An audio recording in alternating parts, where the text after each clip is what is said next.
Hai semuanya, perkenalkan nama saya Fajar Dwi Rahayu dari Prodi S1 Keperawatan Reguler 15A. Di sini saya akan membahas kebudayaan Nusantara. Pada kesempatan kali ini saya akan bahas dari Provinsi Maluku. Menurut kalian ada apa aja sih di sana? Daripada penasaran, mari kita mengelilingi Provinsi Maluku. Let's go! Maluku, tanah rempah-rempah yang diburu sejak zaman kolonial. Tempat orang-orang tua masih berpandangan yang selaras dengan alam. Wilayah 1000 pulau di mana hutan dan airnya sangat berlimpah. Maluku merupakan provinsi yang meliputi bagian selatan Kepulauan Maluku, berbatasan dengan Laut Seram di bagian utara, Papua di bagian timur, Sulawesi di bagian barat, serta di bagian selatan berbatasan dengan Samudra Hindia dan Laut Arafura.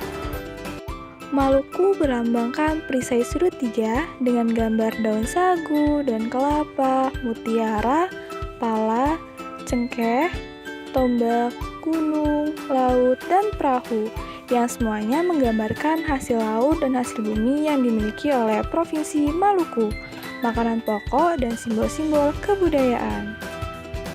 Beribu kotakan di Ambon, Maluku memiliki 11 kabupaten atau kota, terdiri dari 2 kota dan 9 kabupaten.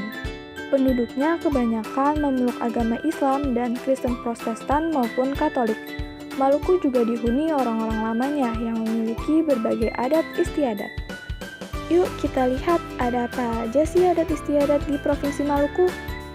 Di masa modern ini, budaya Maluku yang baik untuk ditiru adalah makan besar bersama yang disebut dengan makan patita, di mana semua makanan disajikan di atas daun pisang, lalu diletakkan di lantai atau tanah untuk disantap bersama. Makanan khas tradisional dari Maluku ini diantaranya yang pertama ada papeda. Papeda merupakan makanan pokok masyarakat Ambon, pengganti nasi yang terbuat dari sagu yang diolah menjadi bubur. Teksturnya yang kenyal menyerupai lem menjadi daya tarik tersendiri bagi siapapun yang melihatnya. Makanan khas Ambon ini akan terasa lebih lezat apabila disantap bersama dengan kuah ikan kuning. Kuah ikan kuning itu sendiri merupakan ikan tongkol atau mubara yang disiram dengan kuah berbumbu kunyit. Yang kedua ada ikan asap. Kuliner ikan asap yang berasal dari jenis ikan tongkol atau ikan cakalang. Dinamakan ikan asap karena makanan tradisional khas Ambon ini diolah dengan cara ditusuk dengan bumbu, dibungkus daun pisang, lalu diasap selama sekitar 1 jam. Nasi dan sambal kola-kola merupakan teman yang pas untuk menyantap kuliner ini.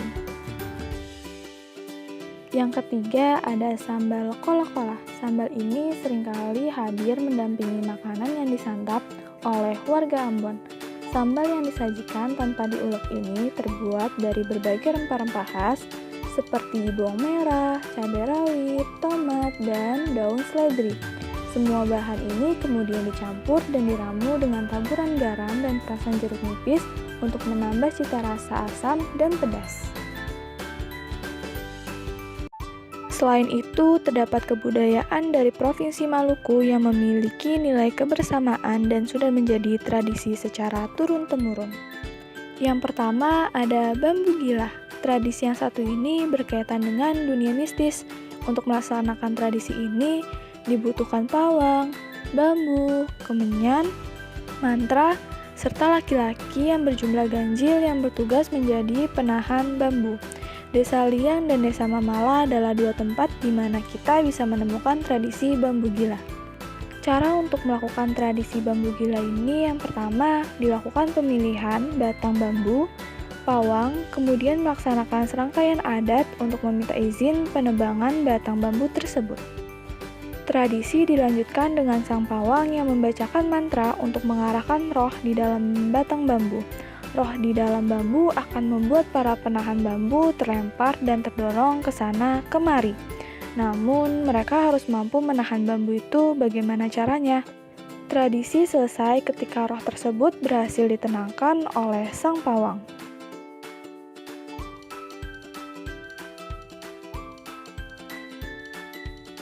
Yang kedua ada pukul sapu. Makan ketupat, opor, dan bersilaturahmi dengan saudara.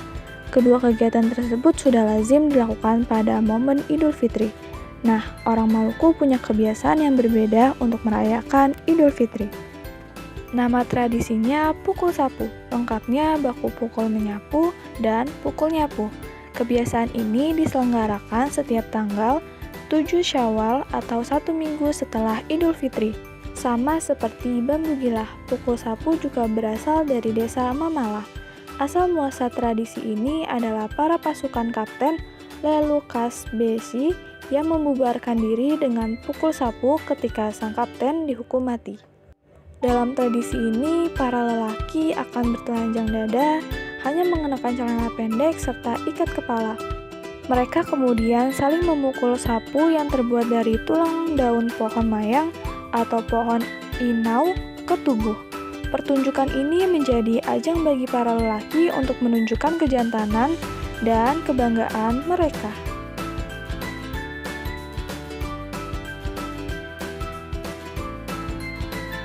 Yang ketiga ada upacara adat nyuci negeri Soya.